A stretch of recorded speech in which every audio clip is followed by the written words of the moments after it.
Kinakamusta niyo ako? Eto ayos lang naman. Hanggang ngayon ay tinatama ang maling nakaraan. Patawad nga pala sa lahat ng nasaktan at nasugatan ng mga salita kong maanghang. Pero magkaayos, siguro wag na lang. Kung gusto nyo ng plastikan, wag ako, iba na lang.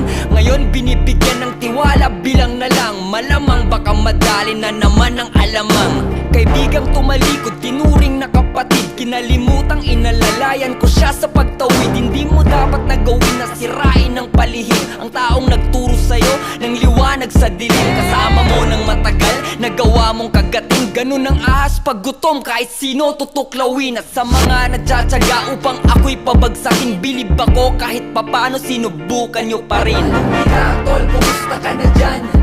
Sagot ko eto, ayos lang naman. Sa mga naniniwala, apir lang tayo dyan. Sa mga